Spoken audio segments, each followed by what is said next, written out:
And we're live. Welcome everybody here to the Lakers Lounge. I'm going to kind of mold Lakers Lounge and the lowdown here. This will be probably a lowdown for the audio listeners. For those viewing it, I kind of wanted a more festive background behind me for this news and this event. The Lakers got a big addition here in the buyout market. Once they decided to stand pat, they kind of sort of needed a miracle, and they got one when the Toronto Raptors decided to waive Spencer Dinwiddie to avoid, having to pay him a player availability bonus that would have gotten him an extra 1.5 million. So normally a player of his stature and his ability would not be available on the market, but he was. The Lakers immediately began their pursuit, felt real optimism about their chances at getting him throughout this process, and eventually landed him. So in this episode, I'm going to be talking about what went into getting him, some behind the scenes stuff. Last night was certainly very interesting when you look at like the Lakers players quotes, and about the idea of bringing in Spencer Dinwiddie, and the chances at bringing in Spencer Dinwiddie. So I did speak to some people close to the Lakers last night after the game, to just kind of see what was going on there, because that was certainly kind of interesting. So I'll offer up that intel. And then we'll talk about the basketball fit. I think he really helps in some ways. I think there is a little bit of concern with roster fit and some others. But excuse me. But at the end of the day, the Lakers got their guy, and they got a much needed injection of talent back into this roster. That, as we've seen over the last week or so, couple weeks, is capable of some really cool stuff. Let's talk about it. Man, I love that noise. It is a Saturday, so I am working on a Saturday. Harrison, if you are watching, this is a momentous occasion. I do not do this very often. Fortunately, little man is asleep. Jen took Avery to the store, so I just so happened to be here alone here at the house when this news went down, and here I am getting to talk about it with you fine folks. Now, let's I'll just really quickly answer this. How long till he clears waivers? I believe it's in the next couple days. It's soon. All right.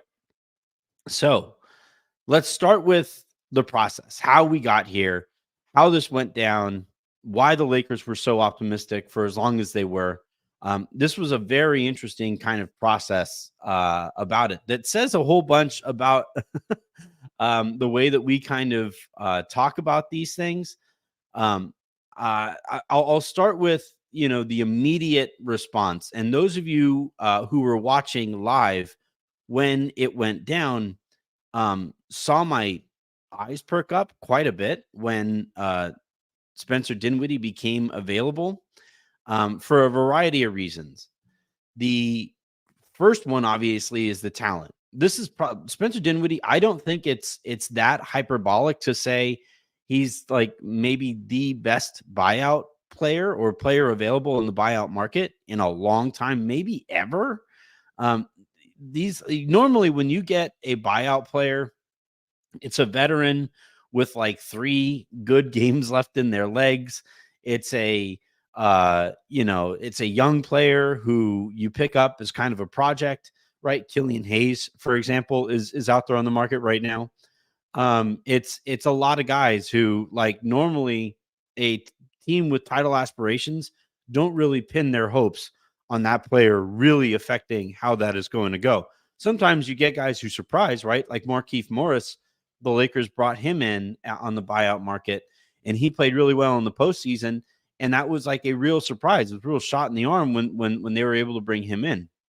But with Dinwiddie, I don't think he'll start, and I don't think he'll even necessarily close that many games. But he is like somebody who the Lakers can legitimately say that's a rotation player, period, when he gets here. And in that sense, this is a pretty unique situation. But anyway, let's go back to right when he gets bought out, when he gets waived. I was on the air, you guys were watching, and I just kind of like stopped. Because I knew that if the Lakers, like if a player was bought out who was making more than the non-taxpayer mid-level exception, that was kind of the ideal buyout candidate for the Lakers, because teams that were above the second apron would not be able to compete for him, right? So that limits the market, and that gave the Lakers a good shot here. Also, the Lakers had some extra NPTMLE money. It looks better when you write it. I'm just going to say taxpayer exception money. They had more exception money at their disposal and could have paid him more than the prorated minimum. And they will do that. I would imagine he's going to get the rest of that exception money when he does ink that contract. And so you combine those two factors, and that's why when it happened on the air, I was a little kind of flustered, because I knew that I had to like hop on the phone as soon as possible to see what's up. And basically right after I went on, or I was on the air, I got off the phone with some people and, sent some texts out. And the sense that I got immediately was that and people within the Lakers organization told me, yeah, we're going after him and we like our chances here. For the factors that we talked about, Spencer's also from LA, grew up a Kobe fan. So you would have Kobe's agent talking to him about potentially being a Laker. And there was real optimism. And that's what I reported initially. I said, sources, the Lakers feel real optimism about their chances of bringing him in. And then after that, you had Dave McMenamin report that the Lakers were among the front runners to get the guy. And essentially at that point, the sense around the league was that it was between the Lakers and it was between the Mavericks. And then, shortly thereafter, you saw Spencer at a game. He was in New York watching the Mavs beat the Knicks, right? And so when that happened, there was a lot of, going into yesterday's game, before we saw Spencer at the Lakers game, there was a lot of optimism. There was the sense that I got from league personnel. Again, there are two like sourcing bases here that we're talking about: Lakers people and league people. And league wide, the sense was, yeah, Dallas probably has more money to offer him. He's already played well with Luka in the past. He was just at that Knicks game there. And the sense around the league was, yeah, probably going to be Mav. What I heard from the various people around the league that I spoke to. The Mavericks also were optimistic in their chances at bringing him in. I'm told that they thought, up until I would say this morning or so, that they had a really good chance of bringing him in as well. So the Lakers, though, they had a game last night. They played against the Pelicans, and wouldn't you know it, you had Spencer Dinwiddie sitting there with Rob Pelinka, not tampering because he's a free agent. Pacers, calm down. But you had him sitting there with Rob Pelinka. He got to watch the whole game with him. I think and then after the game, he went back into the locker room, maybe the locker room eventually as well. But he went, walked down that hallway that would lead to the locker room with Rob Pelinka. And that is when the Lakers really felt like they were going to get him. In asking around last night, and I didn't want to report it this morning.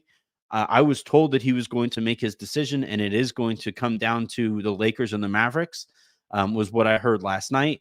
But the Lakers people who, I spoke to ranged anywhere from, yeah, we like our chances here, to, yeah, it's a done deal. We got him. And, I just didn't feel like I had enough reporting at the time last night to definitely report that was where things were heading. I just knew he was going to make his decision today. I didn't know it was going to happen at 8 o'clock or whatever Pacific Standard Time or whatever. But the sense was that he was going to make a decision today, and that it was going to come down to the Lakers and the Mavericks. And the Lakers felt really good about their chances, especially after last night. specifically after D'Angelo Russell goes on there and tells Lakers fans that they're going to love the guy. So that was the other reason that I started really making calls last night. And and because not only was it like D'Angelo Russell had like the funniest, I think, quote as it pertains to that situation. But the number of Lakers who were asked specifically about him and then talked about what he, some people said what he would bring. And then some people said, like, kind of let it slip. There was like what he, will or what it would look like when he was out there on the court with them. There was a lot of optimism around the Lakers and specifically with the players that the Lakers were going to get him. And I think it really kind of was a nice, kind of feelings booster, even coming off of the big win against the Pelicans. That one, there was a lot of excitement at that idea of Dinwiddie because he's a very talented player. There's some fit concerns. We'll talk about that too. But essentially in that process, the Lakers, were one of the immediate suitors, felt optimism throughout the process. It waned a little bit. I would say yesterday, that the lowest level of optimism was like yesterday afternoon where I was talking to some people and the sense from, the Lakers people that I was talking to was it was like it had sunk to 55-45 that they would be able to get him. Some people called it a toss-up. But then, once he was at the game and he sat there with Pelinka and you saw the players' responses to it, that is when that optimism and that sense that he would be a Laker really swung. And now he is one, or now he is going to be one, according to Shams Charania of The Athletic and D'Angelo Russell of the Los Angeles Lakers. All right. So let's go up here. All right. I promise I will get to all of your questions, specifically about the basketball fit. I want to start on the positive side, right? Because lately I've been really kind of knocking the Lakers for what I thought was a failure of a trade deadline. And I don't think this really impacts the evaluation of that deadline.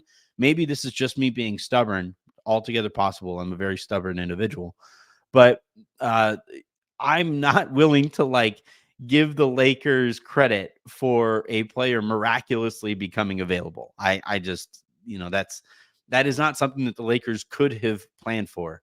It helps, and Rob Pelinka absolutely deserves his credit, right? You can see over here on the right side of the screen, I do give Rob Pelinka, a lot of credit for his ability to sell Spencer Dinwiddie on being a Laker and the opportunity at that he'll have in LA, his hometown, and the team that Kobe played for and all of those things. So Pelinka gets a lot of credit for selling Dinwiddie when Dinwiddie, I believe, would have stood to make more money, not just in terms of, actual salary, but also in terms of taxes in Texas and stuff like that. Income taxes in Texas, not a thing. So state income taxes, that is. So yeah, Rob brought him in, sold him, and now Dinwiddie is going to be a Laker. And actually, Dave McMenamin saying that Dinwiddie will clear waivers at 2 p.m. today, so he will be available for the next game that the Lakers play in.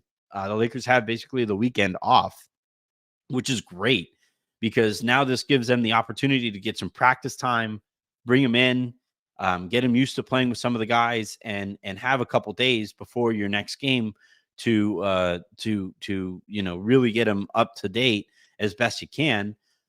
Really, schedule quirk that really works to the Lakers' benefit here. I would imagine that Dinwiddie will be at the Lakers facility today at 2 p.m. to sign and begin the process of becoming a Laker and being a part of this team in this season. So anyway, so let's start with the positives though. Let's start with the positives. I'm not positive Gabe Vincent is going to come back this year. So essentially, the starting point on all of this, and the reason that I am pretty stoked that they got him, is that there is some doubt as to whether Gabe Vincent will be able to come back this year and what type of player Gabe Vincent will be coming off of a knee surgery, playing in the same season that he got knee surgery, right? His cardio is going to be off because he can't really run while you're recovering from knee surgery. He wasn't playing that great of basketball even before he got hurt. So, there is some, dubiousness as to what they were going to be able to get from Gabe. And this just kind of wipes that off of the board. Whatever you get from Gabe is just kind of house money at that point. Dinwiddie just kind of slides into the role that Vincent was going to play in. And it honestly wouldn't surprise me if the Lakers just kind of say, like, Vincent is going to focus on his rehab for the rest of the year. And we'll see what we can get from him maybe way later in the season or into the postseason. But with Dinwiddie on the roster here, that's going to be, the guy who is your third lead guard, anchors the second units, right? Allows Austin to be the mortar on all of the lineups that he plays in. And we'll see what Dinwiddie's fit with LeBron will be. I'm not positive how many minutes he'll actually play with LeBron. I think that those minutes will be mostly staggered because Dinwiddie isn't the best 3-point shooter and doesn't provide a ton of spacing. Not a particularly good defensive guard either, but he is like a very talented scorer, and a pretty good facilitator. And he's 6'5", which is nice for your backcourt. You have some size there with him. And, I actually really like the idea of Dinwiddie and Max playing together with that second unit. You can now sit Austin and D'Lo at the same time for some stretches. It's just it really opens up what Darvin might be able to do here in terms of having enough creativity on the court at all times, whether it's individual creativity or creativity for others. Dinwiddie checks a bunch of those boxes for those second units. Doesn't check the wing defense box.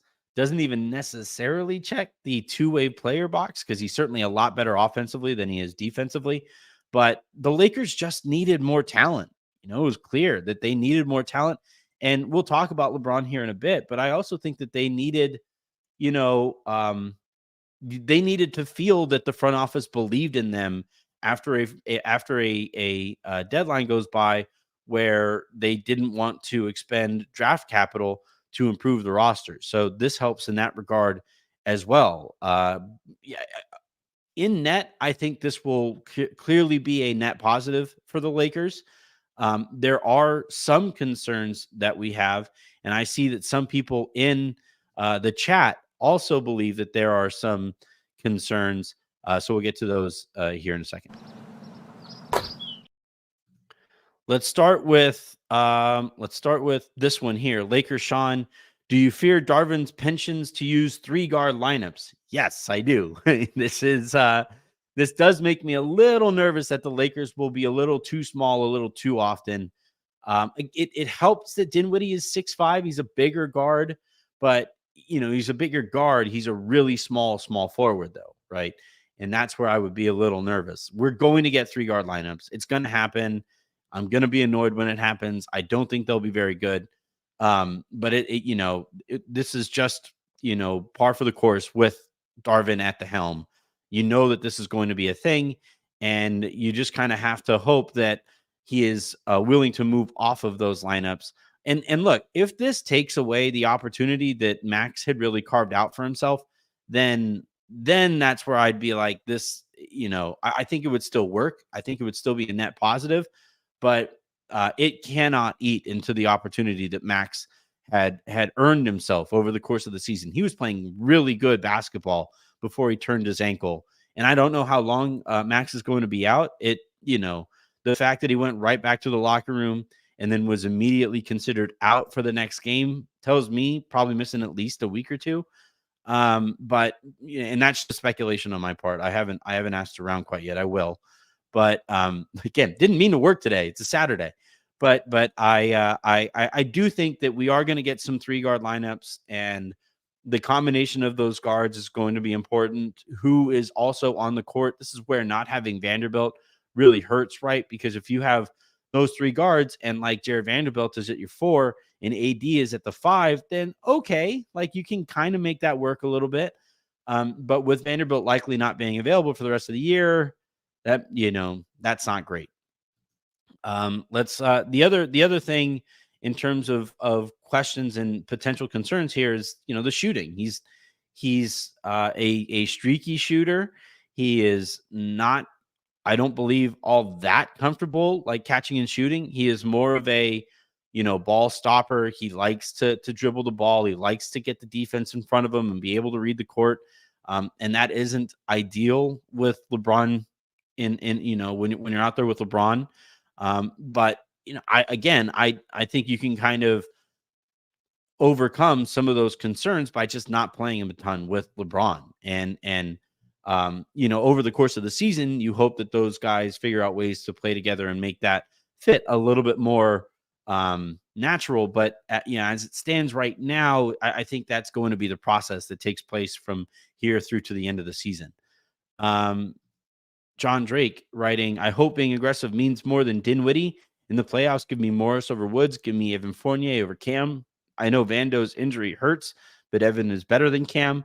Let's talk about that next. Let's discuss where the Lakers go from here next.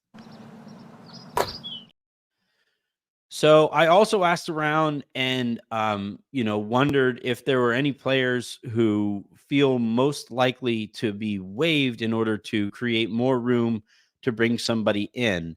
Now, remember, the Lakers are hard capped and they sat between $4 and $5 million under the hard cap. So, like, at best, you're talking about one more player, I think, that you can squeeze under there. Maybe another one if their prorated minimum is really, really low. Dinwiddie is also going to be getting more than the prorated minimum, so that cuts into that as well. So you're probably, again, looking at one more. If the Lakers waive somebody, I'm told that the likeliest, now, again, I want to phrase this right so that I feel like a journo right now. I'm going to phrase this right in case I do get aggregated. I'm not saying that the Lakers are going to cut somebody, but I'm saying if the Lakers would cut somebody, I'm told that the likeliest candidate is maybe Cam because he doesn't have money on next year's books. And if it also kind of depends on the player that would be brought in for whoever is waived, right? Maybe if the Lakers are willing to eat some money going into next year, maybe you waive Jackson Hayes, but Hayes has been playing pretty well lately. I would like to bring in Morris. I just like the idea of having somebody on the roster who may even occasionally get onto the court that teams are like concerned about a potential cheap shot. I really think there's value in that in the postseason, and I think he would bring that to the roster in a way that nobody on the roster currently does. So potentially, I'm told that the Lakers have not taken that off of the board, but I do think that would be something that would, they would do after, their focus basically for the last few days has just been putting on a full court press on bringing in Spencer Dinwiddie, making him feel wanted, making him feel needed. I haven't been told anything about like a role that has been promised or anything like that. That isn't to say that didn't happen. I just haven't heard about it quite yet.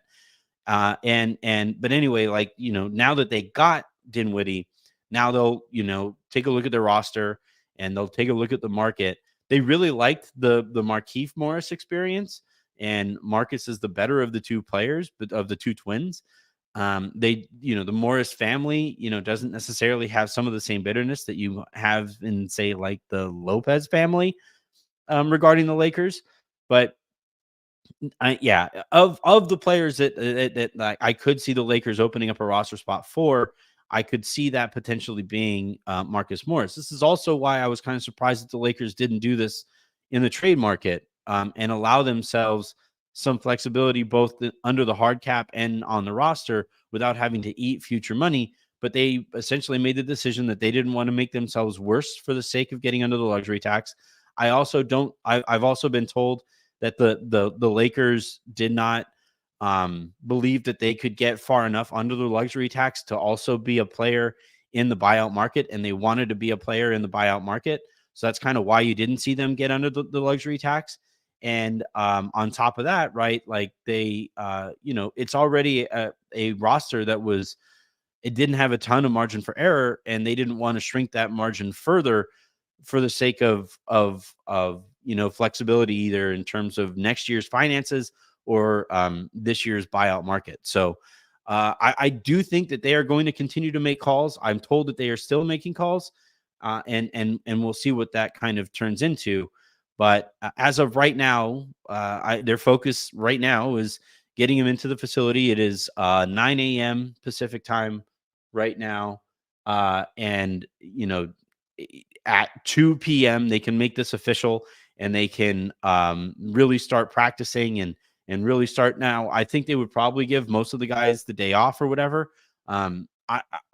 I wouldn't be surprised, honestly, if some of the guys said, like, yeah, I know we would normally get a day off, but we should at least get like a few walkthroughs in, get some film sessions in here with this guy, and I really get Spencer up to date and ready to go by the time the Lakers play again on, I believe, on Monday. My last thing that I wanted to talk about, and this is me whining a little bit, but I'm going to show you guys my initial, the tweet that went viral a little bit yesterday. And I'm going to read it to you, and I'm going to read what I meant by it. So here's the tweet. Dinwiddie update. Sources close to the Lakers say they're still in hot pursuit and feel they have a very real chance at getting him. He's still their top priority on the market. Most league sources I've spoken to, however, believe he's heading to Dallas. So again, there are two different source bases here that I'm talking to. And I didn't at any point say what was going to happen. You compare that to, say, like this tweet from Mavs Fan for Life or whatever. Report: most league sources believe Spencer Dinwiddie is heading to Dallas per Anthony Irwin LA. Yeah, that technically is what I said, but it also ignores the whole first half of the tweet, which is also kind of sort of important. So yeah, I at no point was I told that the Lakers were out on Spencer or that they didn't think that he was coming. Some optimism waned a little bit, but the Lakers throughout the process thought that there was a good to, if not by the time like last night's game came and went, great chance that Spencer was going to be a Laker. Now, on top of that, right, you have, look, it's a Dallas fan account. It's a Dallas fan aggregator account. So they are always going to do the thing that gets the most engagement for them. So ignoring the first half of my tweet serves their purpose. But like, if you're going to put my @ in there, please get like the damn aggregation right. I don't even care if you copy and paste my tweet and then put my @ at the back of it. If you don't feel like retweeting or whatever, like, I don't care. Copy and paste, plagiarize all you want. Whatever. Just at least get what I'm saying correct. Like, it's the least you can do. Your job here is really easy. I'm doing all the work, right? I'm the one making the calls and doing all that shit. All you're doing is copying and pasting. At least copy and paste correct. That's all I ask. But anyway, a little bit more about like the behind the scenes stuff here. One factor that I think really kind of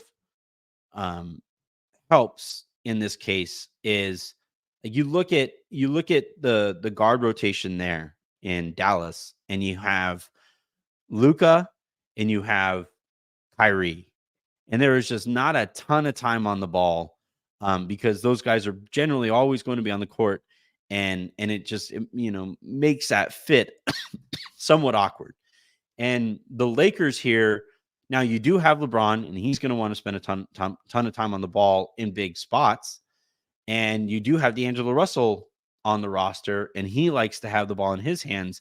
So there is going to be some clunkiness when Spencer is out there with either of those two players.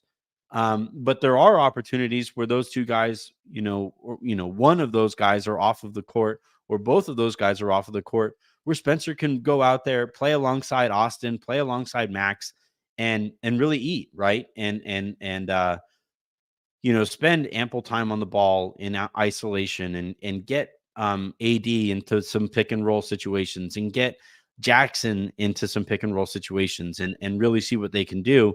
And I think that opportunity there is I think a big factor in what the Lakers sold him on.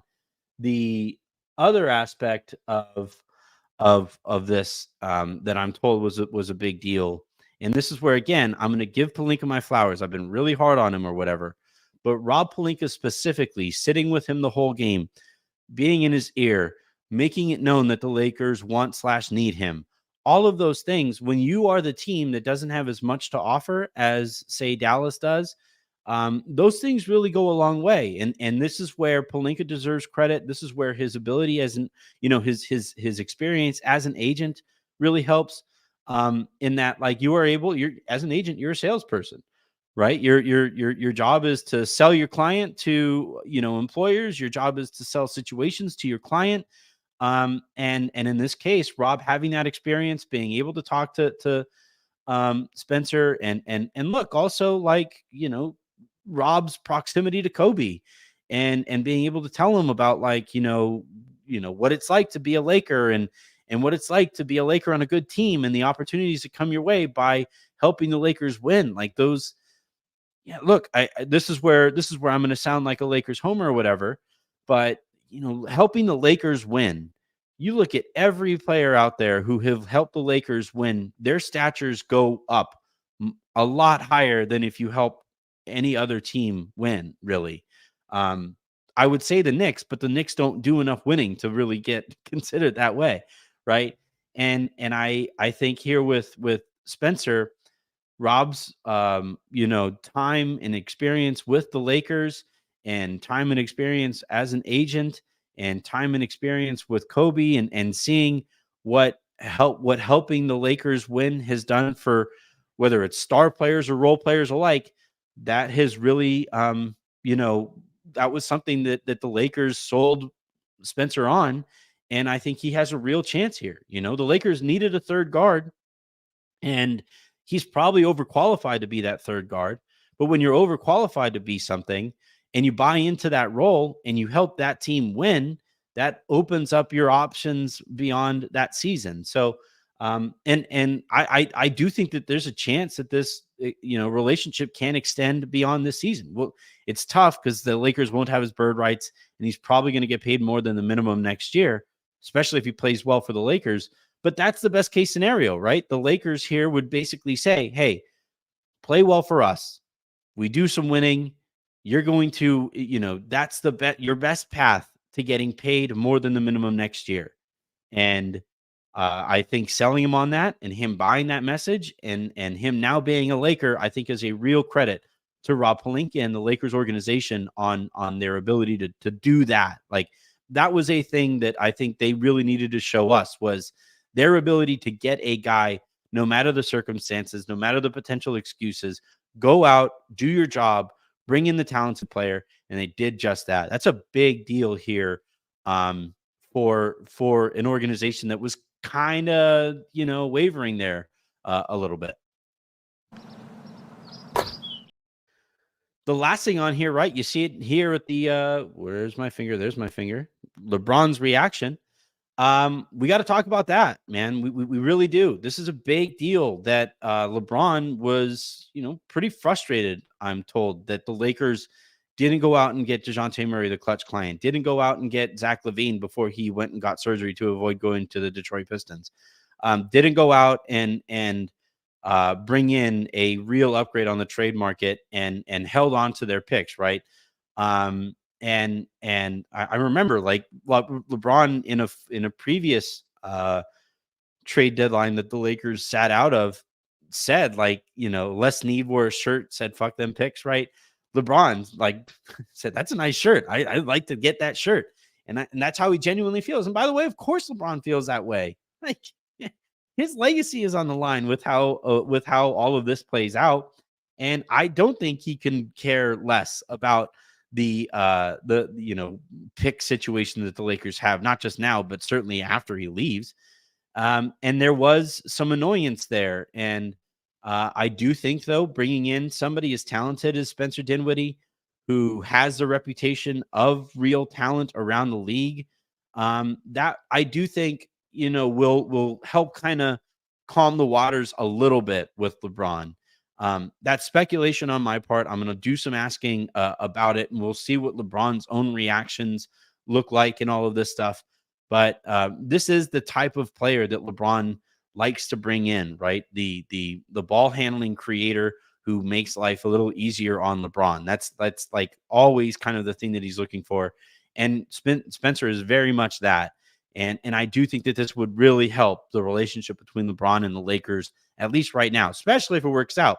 But at least right now, right? That, Rob goes out, does his job, sells Spencer on coming to the Lakers, and now can kind of go to LeBron and say, here, let's move forward. And I think that's a big deal. You do not want a checked out LeBron, because he's going to set the tone for the rest of the team. And if he's checked out, chunk of the rest of the guys are going to be checked out as well. And that's a really difficult way to operate, right? That's why the Lakers have been kind of inconsistent this year, is because LeBron has been kind of checked out on Darvin. The rest of the guys have been kind of checked out on Darvin. And the highs look great, but the lows look bad. And I think the hope here is that Spencer comes in and narrows that gap between the highs and the lows. Doesn't necessarily bring down the highs. I actually think he is a ceiling raiser, but I also think he can be a floor raiser as well, in that he's just a talented player at a position that the Lakers had a need at, positionally.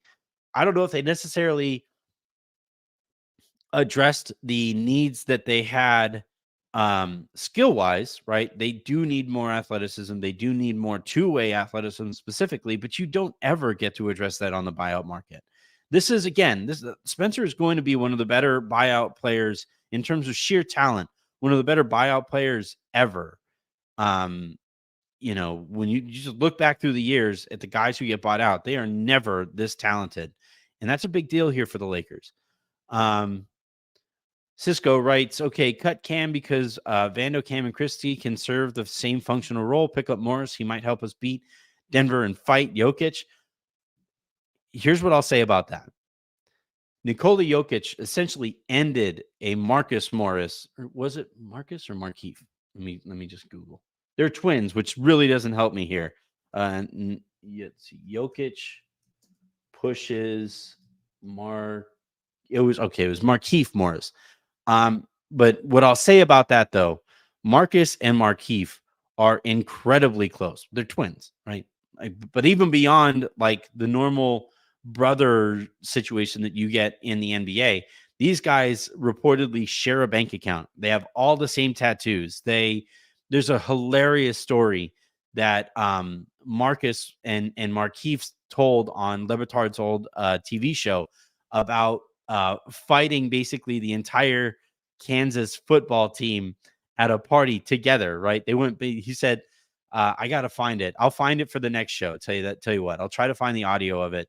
But he essentially tells this story about like those guys in college. And apparently there was a track athlete who was there at the party that one of the Marcus brother, or the Morris brothers were a little interested in or whatever.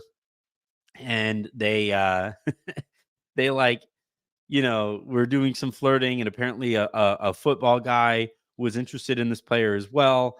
And at that party, they look around and they're way outnumbered by the number of football players that were at this party. And they just kind of look at each other like, back to back.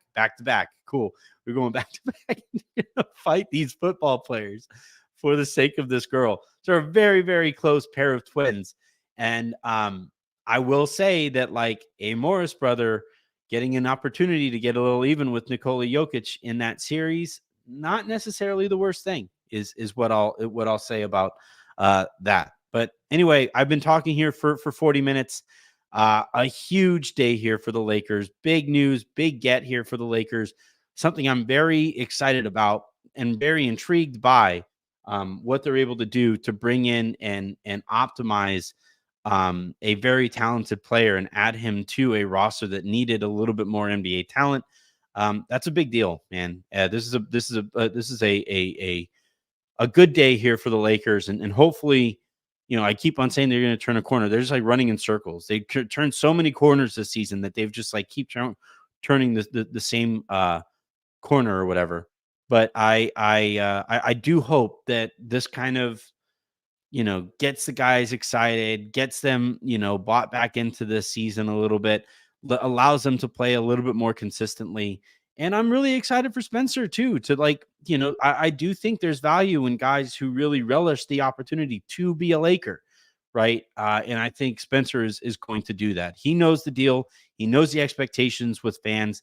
He knows the expectations that talented players have with this fan base and good teams have with this fan base. And hopefully he's ready to meet those expectations. All right. That is going to do it, though, for this episode of the Lakers Lounge. Please hit that subscribe button. Do it right now on YouTube. If you're watching live, there's 500 people watching this thing right now.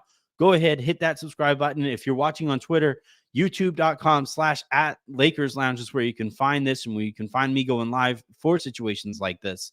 We go live after games. We have fun conversations with reporters and other people in the Lakers universe. You can find us again, youtube.com/@Lakers Lounge, or you can find us anywhere that you get your podcasts. So check that out as well. So until tomorrow, I'll record another show tomorrow to update the situation or whatever. I am Anthony Irwin. This has been the Lakers Lounge. Have a great rest of your weekend. Make somebody else's, and I will talk to you on Sunday.